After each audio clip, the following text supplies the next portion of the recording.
అద్భుతమైన మౌలిక సదుపాయాలను ఏర్పాటు చేయాలని ఈ హైదరాబాద్ నగరాన్ని విశ్వ నగరంగా తీర్చిదిద్ది పెట్టుబడులు తీసుకువచ్చి అభివృద్ధి పదం వైపు నడిపించి న్యూయార్క్, టోక్యో లాంటి నగరాలతో సమానంగా ఈ నగరాన్ని ముందుకు నడిపించాలని చెప్పి రాష్ట్ర ప్రభుత్వం, ముఖ్యంగా హైదరాబాద్ ఇన్ఛార్జ్ మినిస్టర్ పొన్నం ప్రభాకర్ గారు, రంగారెడ్డి జిల్లా ఇన్ఛార్జ్ మినిస్టర్ మిత్రులు శ్రీధర్ బాబు గారు నగర అభివృద్ధి కార్యక్రమాలలో భాగంగా ఈ కార్యక్రమాన్ని ఏర్పాటు చేసి నాతో పాటు పెద్దలు ఉప ముఖ్యమంత్రి వర్యులు శ్రీ బట్టి విక్రమార్క గారిని, అదేవిధంగా స్థానిక శాసనసభ్యులు దానం నాగేందర్ గారిని, అదేవిధంగా అరికపూడి గాంధీ గారిని, శాసన మండలి సభ్యులను, డిప్యూటీ మేయర్ గారిని, కార్పొరేటర్లను, ప్రభుత్వ ప్రత్యేక సలహాదారులను, అదేవిధంగా జిహెచ్ఎంసి మున్సిపల్ శాఖ ఉన్నత అధికారులను, మాజీ పార్లమెంట్ సభ్యులను,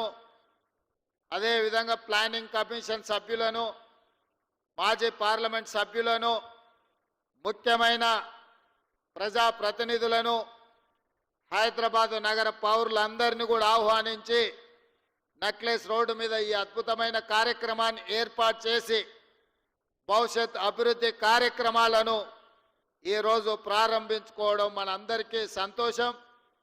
ఈ కార్యక్రమంలో పాల్గొన్న నాకు ఈ హైదరాబాదు నగరంలో ఈరోజు ఎస్టీపీలు కావచ్చు, ఫ్లైఓవర్లు కావచ్చు, అండర్ పాస్లు కావచ్చు, అదేవిధంగా నాలాల అభివృద్ధి కావచ్చు, అదేవిధంగా హైదరాబాదు నగరానికి అవసరమైన తాగునీటి కార్యక్రమాలకు సంబంధించి ప్రారంభోత్సవ కార్యక్రమాలను ఏర్పాటు చేసి దాదాపుగా 7,000 కోట్ల రూపాయలతో ఈ హైదరాబాదు నగరాన్ని తీర్చిదిద్దాలని ప్రయత్నం చేస్తున్న సహచర మంత్రివర్గ సభ్యులను, మున్సిపల్ శాఖ అధికారులను మనస్ఫూర్తిగా అభినందిస్తున్నా.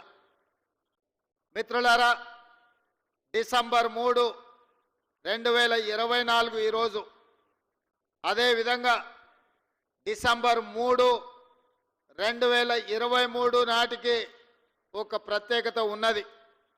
సరిగ్గా సంవత్సరం క్రితం 4 కోట్ల తెలంగాణ ప్రజలు ఇచ్చిన తీర్పును నిక్షిప్తమై డిసెంబర్ 3, 2023 నాడు ప్రజాపాలనను తీసుకురావాలి అని చెప్పి 4 కోట్ల తెలంగాణ ప్రజలు తీర్పు ఇచ్చిన రోజు, సరిగ్గా తెలంగాణ ప్రజలు తీర్పు ఇచ్చి సంవత్సరం పూర్తి చేసుకుంటున్న సందర్భంగా 4 కోట్ల తెలంగాణ ప్రజలకు మనస్ఫూర్తిగా శుభాకాంక్షలు, ధన్యవాదాలు తెలియజేస్తున్నా. ఇవాళ తెలంగాణ ప్రజలందరూ ఏకోన్ముఖమై శ్రీమతి సోనియా గాంధీ గారి నాయకత్వంలో ఆనాడు సెప్టెంబర్ 17, 2023 నాడు శ్రీమతి సోనియా గాంధీ గారు తెలంగాణ రాష్ట్రానికి ఇచ్చిన 6 గ్యారెంటీలను దృష్టిలో పెట్టుకొని వారు 2004లో కరీంనగర్లో తప్పకుండా 60 సంవత్సరాల తెలంగాణ ప్రజల యొక్క ఆకాంక్షను నెరవేరుస్తాను ఇచ్చిన గ్యారెంటీని వారు అమలు చేసి 10 సంవత్సరాలు పూర్తి చేసుకుంటున్న సందర్భంలో మళ్ళీ తెలంగాణ రాష్ట్రంలో శ్రీమతి సోనియా గాంధీ గారు 6 గ్యారెంటీలను తెలంగాణ ప్రజలకు ఇవ్వడం జరిగింది. 3 తారీఖు నాడు ఫలితాలు రావడం, 7 తారీఖు నాడు అధికారాన్ని చేపట్టడం, డిసెంబర్ 9 తారీఖు నాడు శాసనసభ సమావేశాలను ఏర్పాటు చేసుకొని మొదటి రోజే ఆర్టీసీలో ఆడబిడ్డలకు ఉచిత ప్రయాణం, అదేవిధంగా పేదవాళ్ళ ఆరోగ్యాన్ని వాళ్ళ కాపాడాలని రాజీవ్ ఆరోగ్యశ్రీతో 10 లక్షల రూపాయల ఉచిత వైద్యాన్ని, కార్పొరేటు వైద్యం అందించడానికి మొదటి రోజు శాసనసభ సమావేశాలలో మనం నిర్ణయం తీసుకోవడం జరిగింది. ఈ డిసెంబర్ మొదటి వారం మొత్తం విజయోత్సవాలు, మనం సాధించుకున్న విజయాలను స్మరించుకొని సంవత్సరం పూర్తి చేసుకుంటున్న సందర్భంలో రాబోయే సంవత్సరానికి మనం భవిష్యత్ కార్యాచరణను కూడా ఈరోజు నిర్ణయించుకోవాల్సిన అవసరం ఉన్నది. మిత్రులారా, ఈరోజు ఆలోచన చేయండి. హైదరాబాదు నగరం అంటే తెలంగాణ రాష్ట్రానికే కాదు, ఈ దేశానికి ప్రపంచానికే ఒక ప్రత్యేక గుర్తింపు ఉన్నది. ఇవాళ అమెరికాలో సిలికాన్ వ్యాలీలో ఇంజనీర్లు ఉన్నారు అనంటే, సిలికాన్ వ్యాలీ నడుస్తుంది అనంటే, ఈ హైదరాబాదు నగరం తెలంగాణ రాష్ట్రంలో చదువుకున్న నిరుద్యోగ యువకులు ఇంజనీర్లుగా మారి అమెరికా లాంటి దేశాలను సాంకేతిక నైపుణ్యంతో అభివృద్ధి చేస్తున్నారంటే అందులో ఈ హైదరాబాదు నగరానికి ఒక ప్రత్యేకమైన స్థానం ఉన్నది. ఇదే కాదు, ఆనాడు శ్రీ రాజీవ్ గాంధీ గారు ఈ దేశం యొక్క భవిష్యత్తు మారాలి అనంటే కంప్యూటర్ యుగం రావాలి, 21వ శతాబ్దంలోకి వేగంగా అభివృద్ధి చెందాలి అంటే ఈ దేశం యువతకు కంప్యూటర్ని పరిచయం చెయ్యాలి అని ఈ దేశానికి కంప్యూటర్ని రాజీవ్ గాంధీ గారు పరిచయం చేసింది. వారి నేపథ్యంలోనే ఆనాటి నేదురుమల్లి జనార్దన్ రెడ్డి ఉమ్మడి రాష్ట్ర ముఖ్యమంత్రి గారు మొట్టమొదట హైటెక్ సిటీకి శిలాఫలకం వేస్తే, ఆ తర్వాత వచ్చిన చంద్రబాబు నాయుడు గారు హైటెక్ సిటీని నిర్మించి ఐటీ కంపెనీలను వారు తీసుకురావడం జరిగింది. వారి తర్వాత ముఖ్యమంత్రిగా ప్రభుత్వాన్ని ఏర్పాటు చేసిన డాక్టర్ వైఎస్ రాజశేఖర రెడ్డి గారు ఐటీ కంపెనీలను కొనసాగించడమే కాకుండా ఔటర్ రింగ్ రోడ్డును, అంతర్జాతీయ ఎయిర్పోర్టును, ఫార్మా కంపెనీలను తీసుకొచ్చి అదేవిధంగా హైదరాబాద్ నగరానికి ఆనాడు కీర్తిశేషులు పీజేఆర్ గారు ఎండాకాలం వచ్చిందంటే ఖాళీ కుండల ప్రదర్శన చేసేవాడు. ఈ నగరానికి తాగునీటి సమస్యను శాశ్వతంగా పరిష్కరించాలి అని వారు బతుకున్నంత కాలం పి జనార్దన్ రెడ్డి గారు ఈ నగరంలో పేదల కోసం కొట్లాడి, వారి పోరాట ఫలితం కృష్ణా నుంచి Krishna phase 1, Krishna phase 2, Krishna phase 3 తాగు జలాలను తరలించడమే కాకుండా గోదావరి జలాలని నగరానికి తరలించిన చరిత్ర కాంగ్రెస్ పార్టీ. ఈరోజు ఈ నగర ప్రజలు ఉస్మాన్ సాగర్, హిమాయత్ సాగర్ తాగునీటి జలాశయాలనే కాదు, అవి సరిపోకపోవడంతో కృష్ణానది జలాలను, గోదావరి జలాలను తీసుకొచ్చి కోట్లాది ప్రజలకు ఈరోజు తాగునీటి సమస్యను తీరుస్తున్నాము అంటే ఆనాడు కాంగ్రెస్ పార్టీ ముందు చూపుతోని చేసిన ప్రాజెక్టు. అవే కాదు, ఈరోజు మనం చూస్తున్న ఈ నెక్లెస్ రోడ్డు కానీ, అక్కడున్న ఈ ఫ్లైఓవర్లు కానీ, లేకపోతే ఆ బుద్ధుడు కానీ, లేకపోతే ట్యాంక్ బండ్ మీద కట్టిన గొప్ప మహానుభావుల విగ్రహాలు కానీ, ఆనాడు ఎన్టీ రామారావు గారు, కోట్ల విజయభాస్కర్ రెడ్డి గారు తీసుకున్న నిర్ణయాలు ఈరోజు ఈ నగరం ప్రపంచంతోనే పోటీ పడే విధంగా అభివృద్ధి చెందింది. మరి మిత్రులారా, ఇవాళ గొప్పగా మెట్రో ఉంది మా హైదరాబాద్లో అని చెప్పుకుంటున్నాం. ఈ మెట్రోను హైదరాబాద్కు తీసుకొచ్చింది కేంద్రంలో అర్బన్ డెవలప్మెంట్ మంత్రిగా శ్రీ జైపాల్ రెడ్డి గారు విశేషమైన కృషి చేసి కేంద్ర ప్రభుత్వం నుంచి అనుమతులు ఇవ్వడమే కాకుండా కేంద్ర ప్రభుత్వం వందలాది కోట్ల రూపాయల నిధులు ఇస్తే ఆనాడు డాక్టర్ వైఎస్ రాజశేఖర రెడ్డి గారు ముఖ్యమంత్రిగా ఉండి ఈ నగరానికి మెట్రోను తీసుకొచ్చి ఇవాళ ప్రపంచంతోనే పోటీ పడే విధంగా ఇవాళ అభివృద్ధి చేసినాం. బేగంపేటలో ఉన్న ఎయిర్పోర్టును శంషాబాద్లో అంతర్జాతీయ ప్రమాణాలతో నిర్మించి అంతర్జాతీయ ఎయిర్పోర్టును తేవడం కాబట్టే ఈరోజు ఐటీ కంపెనీలు, ఫార్మా కంపెనీలు, రియల్ ఎస్టేట్ కంపెనీలు మన నగరానికి వచ్చినాయి.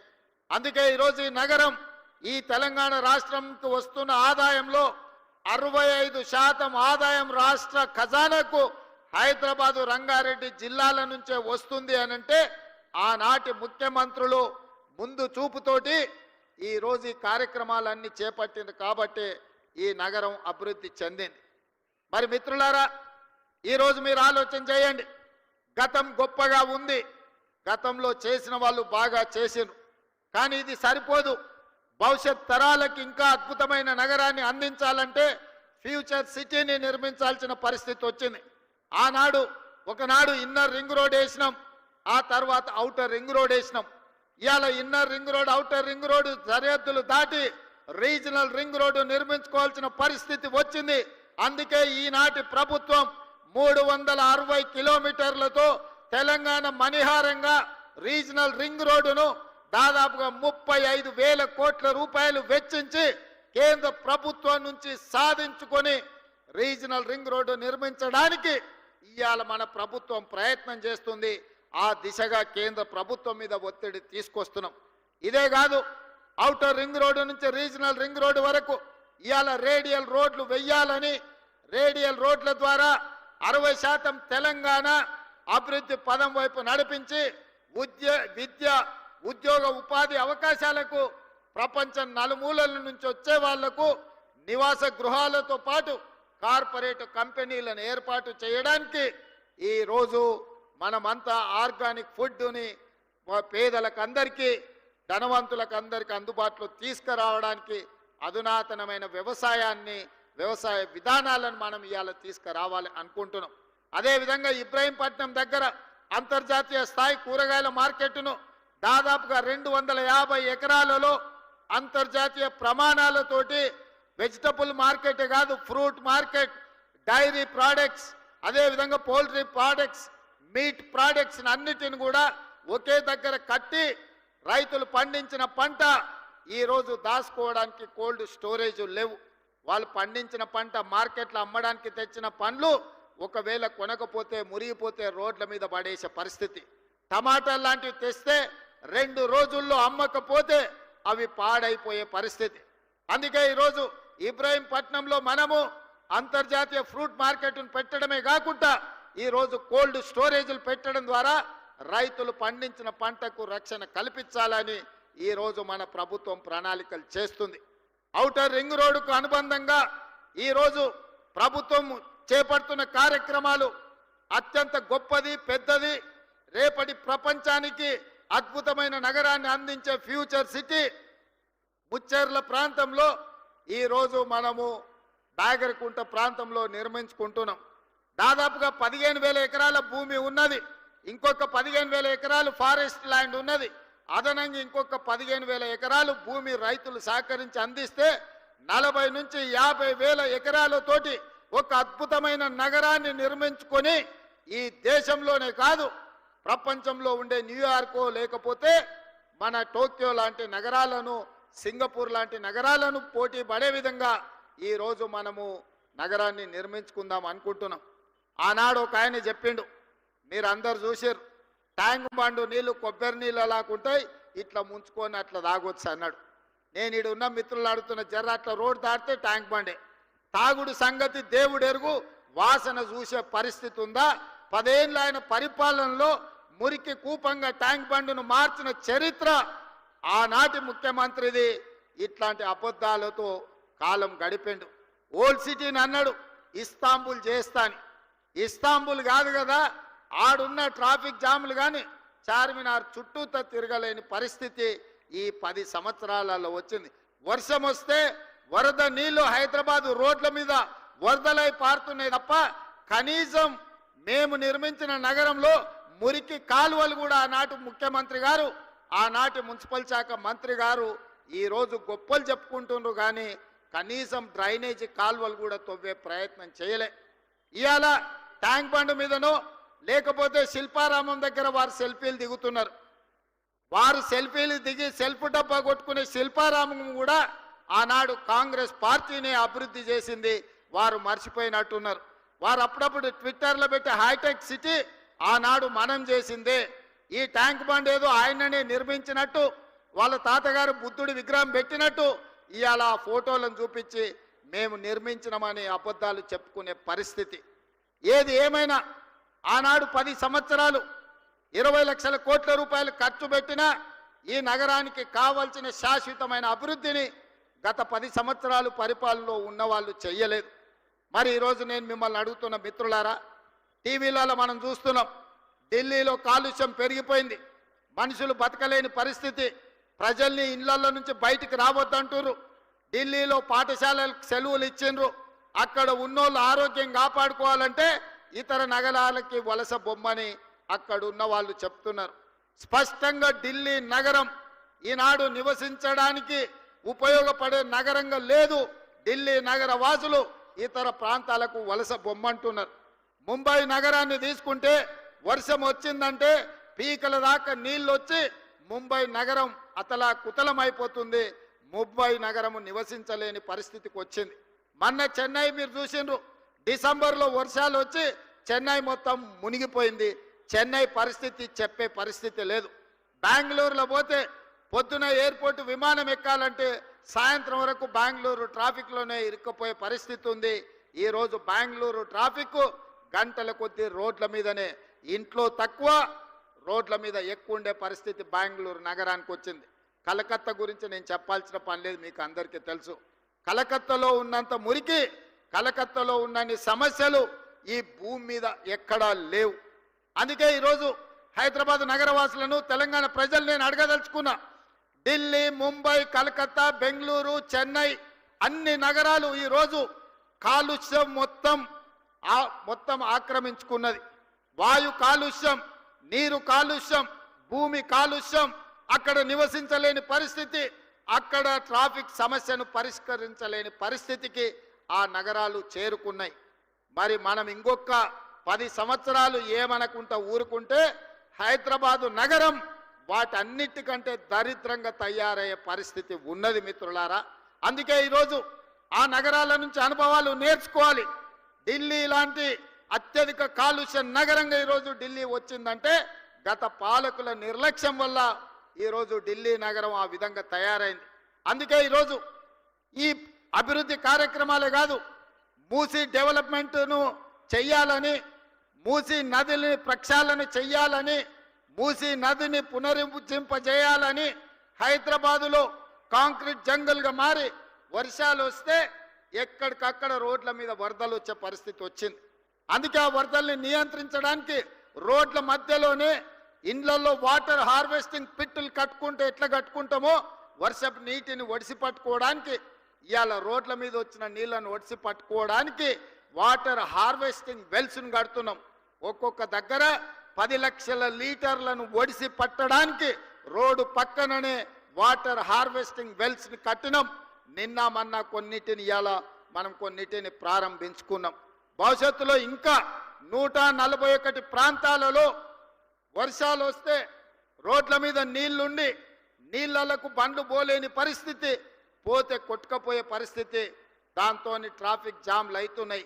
వాటన్నిటిని కూడా వాటర్ హార్వెస్టింగ్ వెల్స్ను కట్టాలని ఇవాళ అధికారులకు ఆదేశాలు ఇచ్చి ఈ నగరాన్ని ఒక క్రమ పద్ధతిలో అభివృద్ధి చేయాలి, ట్రాఫిక్ సమస్యను శాశ్వతంగా పరిష్కరించాలి అని ఇవాళ మనం ఆలోచన చేస్తున్నాం.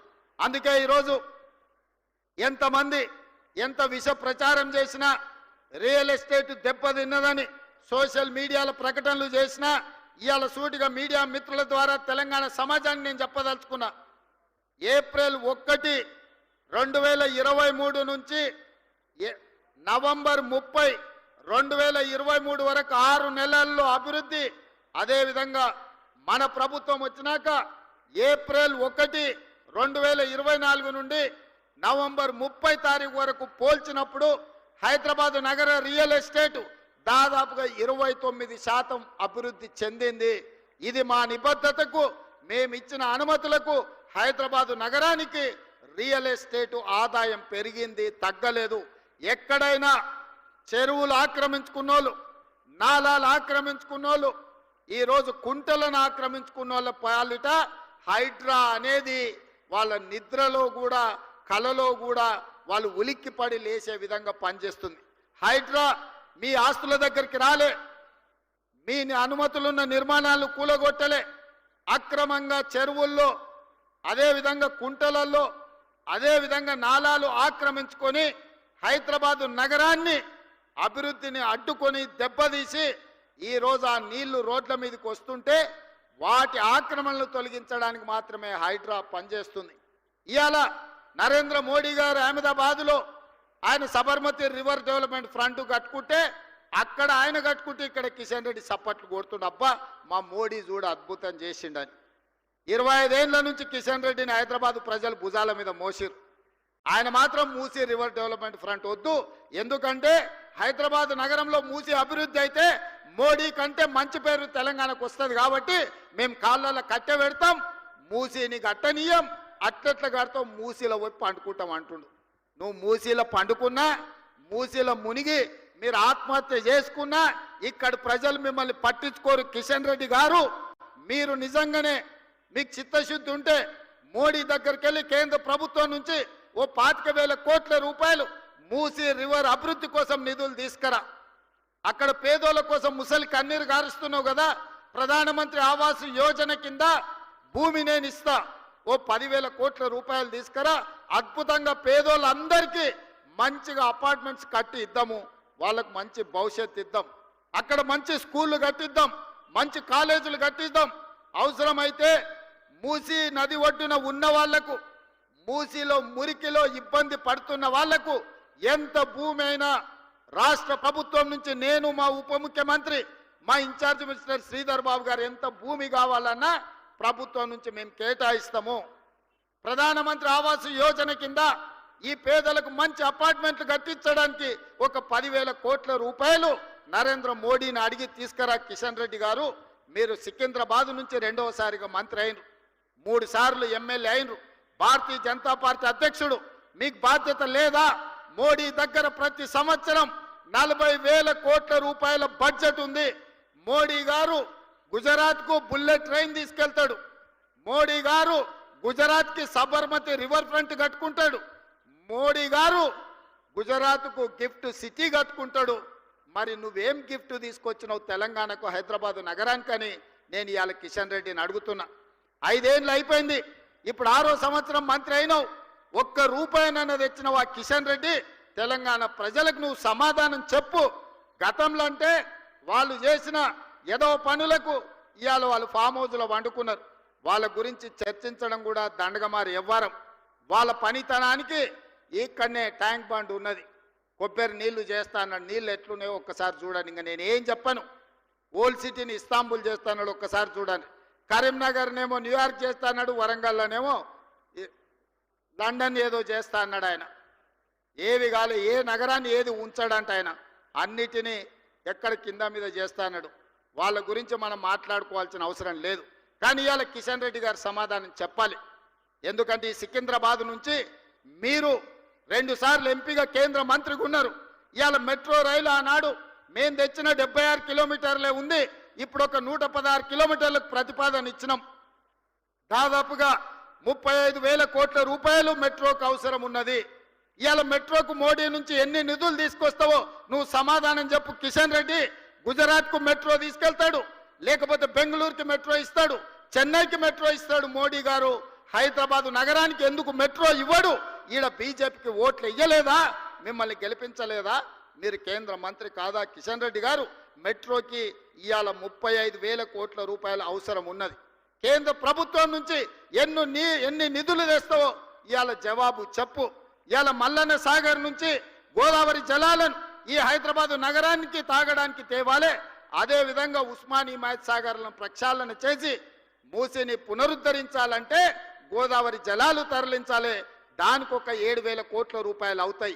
ఎంత తెస్తావో మోడీ దగ్గర ఈరోజు తెలంగాణ ప్రజలకు సమాధానం చెప్పు కిషన్ రెడ్డి. అదేవిధంగా రీజనల్ రింగ్ రోడ్డు నిర్మించాలంటే 35,000 కోట్ల రూపాయలు అవుతాయి. కేంద్ర ప్రభుత్వం నుంచి ఎన్ని నిధులు తెస్తావో తెలంగాణ ప్రజలకు జవాబు చెప్పాలి కిషన్ రెడ్డి నువ్వు. అదేవిధంగా ఔటర్ రింగ్ రోడ్డు నుంచి రీజనల్ రింగ్ రోడ్డుకు రేడియల్ రోడ్ చేయాలంటే అది ఇంకొక 15,000 కోట్ల రూపాయలు అవుద్ది. రీజనల్ రింగ్ రోడ్డు, రేడియల్ రోడ్స్కి 50,000 కోట్ల రూపాయల నిధులు అవసరం ఉన్నాయి. నితిన్ గడ్కరీ దగ్గర మన ప్రతిపాదనలు పెండింగ్ ఉన్నాయి. ఎన్ని నిధులు తెస్తావో తెలంగాణ ప్రజలకు సమాధానం చెప్పాలి కిషన్ రెడ్డి నువ్వు. అదేవిధంగా మెట్రోను నిర్మించుకోవాలంటే, మెట్రోను పొడిగించుకోవాలంటే ఇంకొక 35,000 కోట్ల రూపాయలు కావాలి. ఇవాళ ఆ మెట్రో కోసం ఎన్ని నిధులు తెస్తావో తెలంగాణకు జవాబు చెప్పాలి కిషన్ రెడ్డి గారు. మీరు మోడీతో పాటు మీరు క్యాబినెట్లో మంత్రి, గుజరాత్కి మోడీ నిధులు తీసుకుపోతుంటే మీరు గుడ్లా పగిచ్చి చూస్తున్నారా? ఏం తెస్తావు తెలంగాణకని నేను అడుగుతున్నా. మూసీలో పోయి వండుకుంటా అన్నావు, మూసీలో వండుకో, మూసీలో మునుగు. మోడీని తీసుకొచ్చి మూసీని చూపించు. ఎంత దరిద్రంగా, ఎంత కలుషితం అయిపోయిందో. కెమికల్ ఫ్యాక్టరీల నుంచి ట్యాంకర్లు వచ్చి ఎట్లా పోస్తున్నాయో, మూసీలో చచ్చిపోయిన మనుషుల కలేబరాలు, కొట్టుకొచ్చిన పశువుల శవాలు ఇవాళ నల్గొండ జిల్లా ప్రజల జీవితాలను అతలాకుతలం చేస్తున్నాయి. అయినా నీకు కనికరం కలగలేదా కిషన్ రెడ్డి గారు అని నేను అడుగుతున్నా. ఇవాళ బీఆర్ఎస్ వాళ్ళు, బీజేపీ వాళ్ళు మూసీని అడ్డుకుంటామంటున్నారు. ఎందుకు అడ్డుకుంటారు, ఎందుకు అడ్డం పండుకుంటారని నేను అడుగుతున్నా. ఈ కాలుష్యాన్ని తొలగించాల్సిన అవసరం లేదా? హైదరాబాదు నగరం మరో ఢిల్లీ లాగా మారాలనా? ఈ కాలుష్యంతో మనం బతకలేని పరిస్థితి వచ్చి మళ్ళీ అడవుల్లోకి పోయి ఆది మానవుల్లాగా మనం బతకాలనా? లేకపోతే అధునాతనమైన నగరంలో ఈరోజు మనం నివసించాలనా? తెలంగాణ సమాజం ఆలోచన చెయ్యాలి. ఈ నగరం మనది. ఈ నగరం మనం బ్రతకడానికే కాదు, మనకు ఉపాధి ఇచ్చింది, మనకు ఆదాయాన్ని ఇచ్చింది, మనకు ప్రతిష్టను తెచ్చింది. ఈ నగరం ప్రపంచంతో పోటీ పడాలి అంటే రీజనల్ రింగ్ రోడ్డు నిర్మించుకోవాలి, రేడియల్ రోడ్స్ నిర్మించుకోవాలి, ఎస్టీపీలు నిర్మించుకోవాలి, ఫ్లైఓవర్లు కట్టుకోవాలి. అదేవిధంగా గోదావరి కృష్ణా నదీ జలాలను తాగడానికి తరలించుకోవాలి, మెట్రో రైలును విస్తరించుకోవాలి. ఇవన్నీ పనులు చెయ్యాలంటే ఈ రోజున్న అంచనాలకు ఫ్యూచర్ సిటీ కాకుండా వీటికి 1,50,000 కోట్ల రూపాయలు కావాలి. రాబోయే 4 ఏళ్లలో 1,50,000 కోట్లు ఈ పనులన్నిటికీ ఖర్చు పెడితే హైదరాబాదు నగరం ఒక అద్భుతమైన నగరంగా మారుతుంది. ఈ అద్భుతమైన నగరం ప్రపంచ పెట్టుబడులకు వేదిక అవుతుంది. ఈ ప్రపంచ పెట్టుబడులకు మన నగరాన్ని వేదిక చెయ్యాలి అంటే కేంద్ర ప్రభుత్వం సహకరించాలి. ఏడ్చేటోడు ఏడుస్తాడు. ఏడ్చేటోడు గురించి నాకు బాధ లేదు.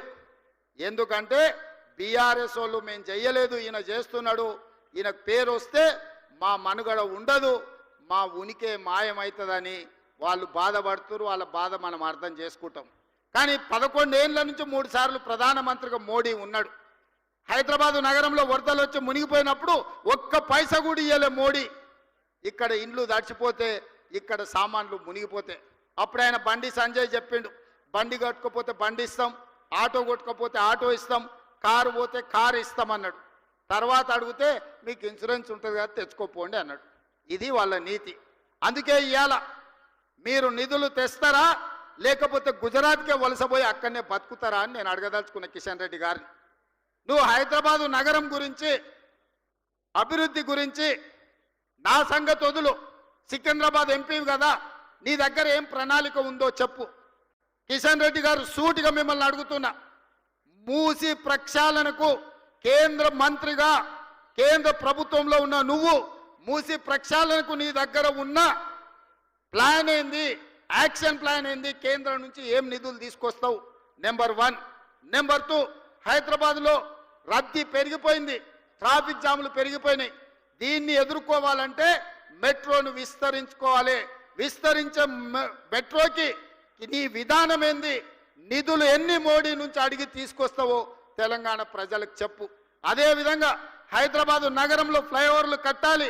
అది జూబ్లీహిల్స్ చెక్ పోస్ట్ కావచ్చు, 45 కావచ్చు, అదేవిధంగా ఆరంగఢ్ కావచ్చు, మెహదీపట్నం చౌరస్తా కావచ్చు, ఉస్మానియా హాస్పిటల్ కావచ్చు, లేకపోతే నింబోలి అడ్డ కావచ్చు, ఉప్పు గుడ కావచ్చు, గౌలి గుడ కావచ్చు. వీటన్నిటికీ నువ్వు తెచ్చే నిధులేంది, నీ దగ్గర ఉన్న విధానం ఏంది, నీ యాక్షన్ ప్లాన్ ఏందో కేంద్ర ప్రభుత్వంగా, కేంద్ర మంత్రిగా, ఈ సికింద్రాబాద్ పార్లమెంట్ సభ్యుడిగా నీ ప్రతిపాదనలేంటివి, కేంద్ర ప్రభుత్వం నుంచి నువ్వు తెచ్చే నిధులేంటివో ప్రజలకు జవాబు చెప్పు. కిషన్ రెడ్డి గారు, మేము ఏం చేస్తామన్నా దాన్ని అడ్డుకుంటామని నువ్వు అంటున్నావు. మంచిది, నా ప్రణాళికలు నీకు నచ్చలేదు, నువ్వు అడ్డుకుంటా అంటున్నావు కదా. 6 నెలలు నేను ఊరుకుంటా, నువ్వేం చేస్తావో చెప్పు. ఏం తెస్తావో చెప్పు. మోడీని తీసుకురా, 1,50,000 కోట్లు మోడీని ఇప్పించు. 10 లక్షల మందితో పరేడ్ గ్రౌండ్లా తెలంగాణ సమాజాన్ని అంతా పిలిచి మోడీని నిన్నిద్దరిని నేను సమానం చేస్తా. అధికారికంగా నిన్నక్కడ పరేడ్ గ్రౌండ్లో 10 లక్షల మందితో సన్మానం చేసే జిమ్మేదారి నేను తీసుకుంటా. కిషన్ రెడ్డి గారు, మోడీ నుంచి 1,50,000 కోట్లు మన నగరానికి తీసుకురా. నాకేం బేసిజాలు లేవు. నాకు నగరం అభివృద్ధి చేయడమే, ఈ రాష్ట్రాన్ని అభివృద్ధి పదం వైపు నడిపించడమే. ఈరోజు ఢిల్లీ చూసినా, ముంబై చూసినా, బెంగళూరు చూసినా, చెన్నై చూసినా, కలకత్తా చూసినా కాలుష్యంతో నగరాలు అతలాకుతలం అయిపోయినాయి.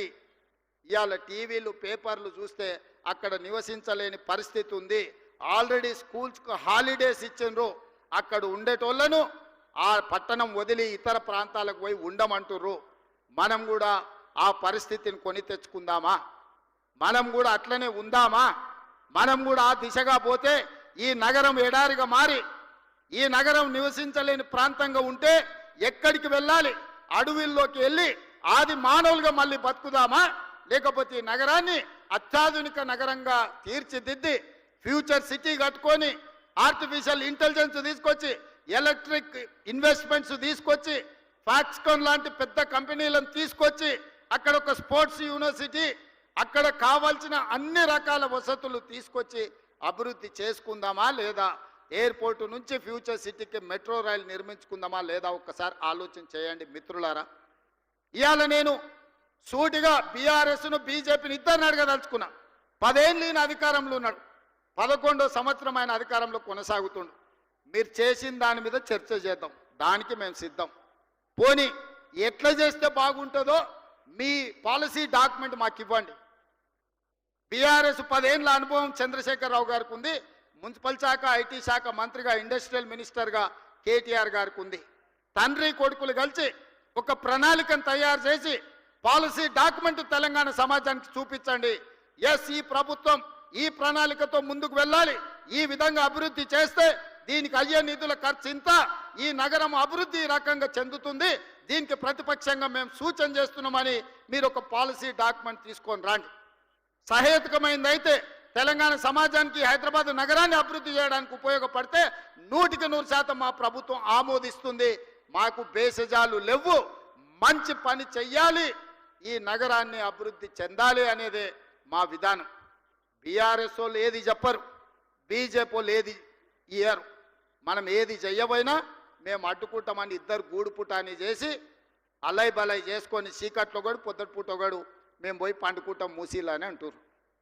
అందుకే ఈరోజు ఈ వేదిక మీద నుంచి మీరు మీ ప్రతిపాదనలు పంపండి. నేను మా ఉప ముఖ్యమంత్రి బట్టి విక్రమార్క గారికి, శ్రీధర్ బాబు గారికి, పొన్నం గారికి, ఎందుకంటే ఒక ఆయన హైదరాబాద్ ఇన్ఛార్జ్ మినిస్టర్, రెండో గారు రంగారెడ్డి జిల్లా ఇన్ఛార్జ్ మినిస్టర్, మూడో గారు ఆర్థిక మంత్రి, ఈ ముగ్గురితోని నేను ఒక మంత్రివర్గ ఉపసంఘం వేస్తున్న ఈ వేదిక మీద నుంచి మీడియా మిత్రులారా రాసుకోండి. అఖిలపక్ష సమావేశాన్ని మా ఉప ముఖ్యమంత్రి గారి నేతృత్వంలో అఖిలపక్ష సమావేశాన్ని ఏర్పాటు చేస్తాం. బీఆర్ఎస్ వాళ్ళు వాళ్ళ పాలసీ డాక్యుమెంట్ తీసుకొచ్చి చర్చించండి. బీజేపీ కిషన్ రెడ్డి కేంద్ర మంత్రిగా మీరు ఏం పాలసీ నగరాన్ని అభివృద్ధి చేయడానికి తెలంగాణ నిధులకు తీసుకొస్తారో అఖిలపక్ష సమావేశాన్ని ఈ వేదిక మీద నుంచి మా ఉప ముఖ్యమంత్రి గారిని నేను రిక్వెస్ట్ చేస్తున్నా. మిమ్మల్ని అఫీషియల్లీ క్యాబినెట్ సబ్ కమిటీ కింద క్యాబినెట్ సబ్ కమిటీ మినిస్టర్స్గా వీరి ముగ్గురిని నేను నియమిస్తున్న ఈ వేదిక మీద నుంచి నేను ఆదేశాలు ఇస్తున్నా చీఫ్ సెక్రటరీ గారికి. తక్షణమే ఈ ఆర్డర్ రిలీజ్ చేయండి. వారు అఖిలపక్ష సమావేశాన్ని ఏర్పాటు చేస్తారు. మొదట బీజేపీ వాళ్ళు వాళ్ళ ప్రతిపాదన దేండి, తర్వాత బీఆర్ఎస్ వాళ్ళు దేండి. అదేవిధంగా తెలంగాణను అభివృద్ధి చేయాలనుకున్న మేధావులు కూడా మీరు సూచనలు ఇవ్వండి. సంవత్సరం పూర్తి చేసుకున్న సందర్భంగా భవిష్యత్ కార్యాచరణను మనం నిర్ణయించుకుందాము. ఏ విధంగా బాగుపడతామో ఆలోచన చేసుకుందాము. మనం బాగుపడడానికి ఎవరో వచ్చి ఏది చెయ్యరు, ఎవరో వస్తారని ఏదో చేస్తారని చూసుకుంటూ కూర్చుంటే ఈ నగరం వరదల్లో మునిగిపోతుంది, కాలుష్యం ఆవహిస్తుంది. ఆ తర్వాత కాపాడడానికి కూడా ఎవరు ఉండరు, ఎవరు రారు. అందుకే బాధ్యతతో బాధతో అద్భుతమైన హైదరాబాదు నగరం ఈ రకంగా దెబ్బ తినడం, కాలుష్యం ఎంత పెరిగిపోతుందో చదువుకున్న యువకులారా మీరు ఆలోచన చేయండి. ఈ కాలుష్యాన్ని తగ్గించాలి అంటే చెరువులను కాపాడుకోవాలి, నాలాల ఆక్రమణలను తొలగించాలి, కుంటలను పునరుద్ధరించాలి, మూసీ నదిని పునరుజ్జీవింపజేయాలి, మూసీలో కొట్టుకుపోతున్న శవాలను అక్కడ ఉన్న కలేబరాలను తొలగించాలి, ఇండస్ట్రియల్ పొల్యూషన్ మూసీలో కలుపుతున్న దాన్ని నియంత్రించాలి. ఈరోజు మూసీలో పారే నీళ్లు గోదావరి జలాలు మూసీలో పారాలి. తద్వారా హైదరాబాదు నగరం యొక్క కాలుష్యం తగ్గుతుంది, ఈ నగరం అద్భుతంగా అభివృద్ధి చెందుతుంది. ప్రపంచ పర్యాటకులను మనము ఆకర్షించాలి అంటే రీజనల్ రింగ్ రోడ్డు రావాలి, మెట్రో రైలు విస్తరించాలి, మూసీ అభివృద్ధి జరగాలి, ఫ్లైఓవర్లు కట్టుకోవాలి, హైదరాబాదు ప్రజలకు కృష్ణా గోదావరి జలాలు తాగడానికి తేవాలి, 24 గంటలు పని కల్పించాలి. ఆటోలు నడుపుకునే వాళ్ళ నుంచి టాక్సీలు నడుపుకునే వరకు, చిన్న చిన్న ఛాయ్ బండి నుంచి పెద్ద పెద్ద హోటళ్ళ వరకు పరిశ్రమ అభివృద్ధి చెందాలి అంటే పర్యాటకులు పెరగాలి. పర్యాటకులు పెరగాలి అంటే మౌలిక వసతులు అధునాతనంగా ఉండాలి.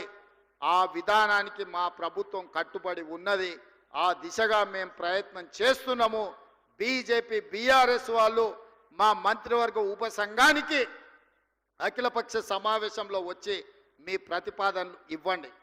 మేము ఏది చేస్తామన్నా మీరు అడ్డుకుంటామనేదే మీ విధానం అయితే అట్లా కుదరదు. గతంలో మీరు చేసింది కొన్ని తప్పులు చేసిరు, ఎన్నో అప్పులు చేసిరు. గతంలో ఏందా అని వెనక్కి తిరిగి చూసినాం అన్నెప్పుడో వాళ్ళు పెడబొబ్బలు పెడుతుంటారే వాళ్ళు ఏమైనా మంచి చేస్తే మేమన్నా తప్పు చేస్తున్నాం అని చూస్తే ఏం లేదు. అడగోలుగా తప్పులు ఉన్నాయి, కొండంత అప్పులు ఉన్నాయి. ఈ రెండు తప్ప గత ప్రభుత్వం చేసింది నాకు ఎక్కడ కనిపించలే. మరి అధికారం కోల్పోయినాక ఏమైనా జ్ఞానోదయమై ఏమన్నా ఆలోచనలు మారి ఏమన్నా అద్భుతమైన సూచనలు మా ప్రభుత్వానికి చేస్తామంటే నాకేమీ అభ్యంతరం లేదు. మా బట్టి విక్రమార్క గారు మా మిత్రుడు మీకు అందుబాటులో ఉంటాడు. వారికి సహాయంగా శ్రీధర్ బాబు, పొన్నం ప్రభాకర్ గారు ఉంటారు. మీరు ప్రతిపాదనలు ఇవ్వండి.